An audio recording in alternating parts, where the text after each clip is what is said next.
A good day to you all. Today we are at the third International Conference on Bioscience and Biotechnology. I have here with me Prof. Emeritus, Secretary-in-Chief, the International Center for Chemistry and Biological Sciences, University of Karachi, Pakistan. I have with me Professor Atta-Ur-Rahman, who is the guest speaker for the third International Conference on Bioscience and Biotechnology. Welcome, Professor. It's a pleasure to have you here with us today. So, Professor, firstly, I would like to talk to you about the theme of this particular conference. The theme being Pursuing Innovation in Bioscience and Biotechnology. So, I would like to hear from you as to how far the theme of this particular conference addresses today's current context in the world of bioscience and biotechnology. Well, thank you very much. I'm delighted to be back in Sri Lanka once again. I've been visiting Sri Lanka regularly since 1974, and I have many friends who are scientists here. The theme of the conference is very pertinent to what is happening in the world around us. The rapid advances in the field of biological sciences, particularly in biotechnology, are already having a major impact in various spheres of pharmaceutical sciences, in health sciences, and also in other areas related to biotechnology and bioengineering.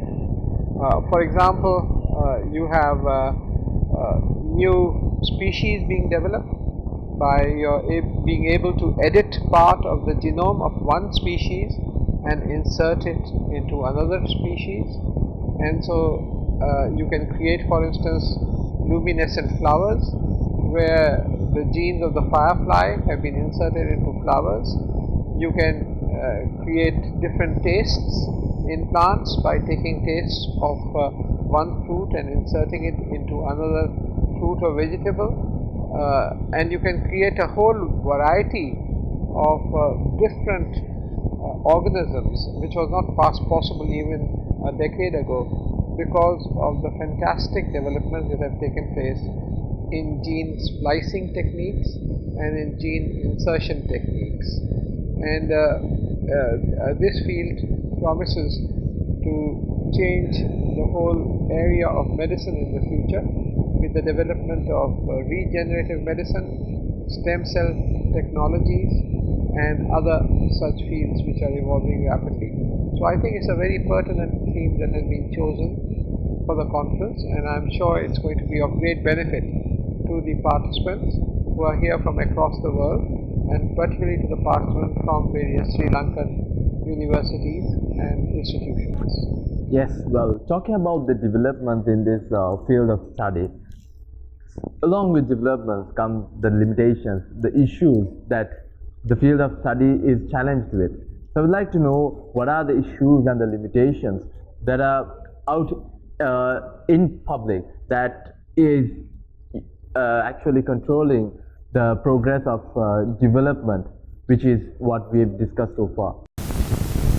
Well, one issue is that of bioethics, ethical considerations of what we should or should not do in terms of development of new species, and that is why there are strict controls on, for instance, manipulating the genome of human beings so that you do not create monsters in the laboratory. So there are restrictions in various areas. That's one kind of restriction, where biosafety guidelines, because you can create extremely dangerous plant species which can be very toxic, and you can create viruses which are extremely dangerous to human beings, and so that is one of the areas that limits what research can be done.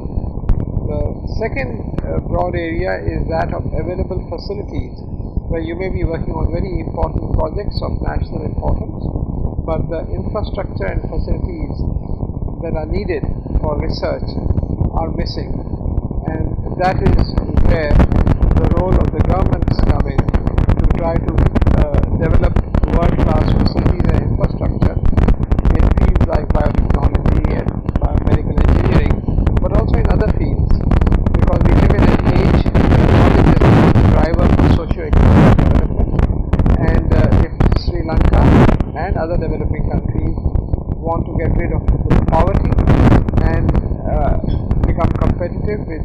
across countries. They have to invest in their real resources, which is the quality of the human resources, through investing in schools, colleges, universities, research centers, and linking the research with the process of socio-economic development so that strong knowledge economies can be established. So these are the two broad challenges. One is the scientific limitations of what we should or should not be doing in these fields, because there are pluses and minuses, and the other relates to the vision of the respective governments on where science and innovation stand in the national scheme of things. Okay, certainly the awareness is the component that I believe is important in order to get the limitations addressed and to find equitable solutions. So with regards to that, now you have been a part of TIIKM conferences, the International Institute of Knowledge Management. This is the second time that you are being part of the Bioscience and Biotechnology conference, and it's a good pleasure for us to have you here. So I would like to know the importance of a platform as such as the third International Conference of Bioscience and Biotechnology 2018. I think this is a wonderful effort that is being made to draw attention to the cutting edge frontiers in different fields of science such as biotechnology. It provides an opportunity for scientists from across the world to get together and to discuss various facets of new and emerging areas in science, to talk of collaboration and develop strong collaborations between themselves, and to learn from each other in various areas of science. So I think this is a wonderful effort. I'd like to commend you and the organizers for this excellent initiative, which is bringing in top people from across the world to Sri Lanka for the betterment of everybody concerned. Okay. An expert in the field of natural product chemistry and having over 1,000 plus publications, scientific publications to your name, and around 37 patents to your name, and having authored more than 220 books to date.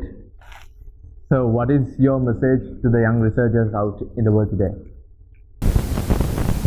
My message is that research is a lot of fun. It's a lot of hard work also. But if you live your life as a researcher, you're crossing your brains with the best in the world, and you're often discovering new things which haven't been discovered before, and you're extending the horizons of knowledge to new frontiers. So what I would like to see is more and more young people in Sri Lanka attracted to take up researches in various fields of science and engineering, so that they can contribute to the society through their efforts to better utilization of natural resources, and also through developments of products and processes that will lead to enhanced exports, as we have seen in many other countries like Singapore or Finland or other countries, which, in spite of having small populations, have shown that a small population is not a limitation to development, and that a huge amount of contribution can be made if the governments have the vision and put up the strategy and action plans to unleash the creative potential of the young. I'm confident that this will also happen in Singapore. I'm confident that this will also happen in Sri Lanka. Thank you very much. So it is indeed an honor for us to have you here with us today. So on behalf of the International Institute of Knowledge Management, I would like to extend my sincere gratitude for being here with us today amidst your busy schedule. So, and I would like to congratulate on your future endeavors as well. All the best with more contributions to the society and to the world as a whole. So thank you very much, sir, for being with us here today. Thank you very much. You're welcome.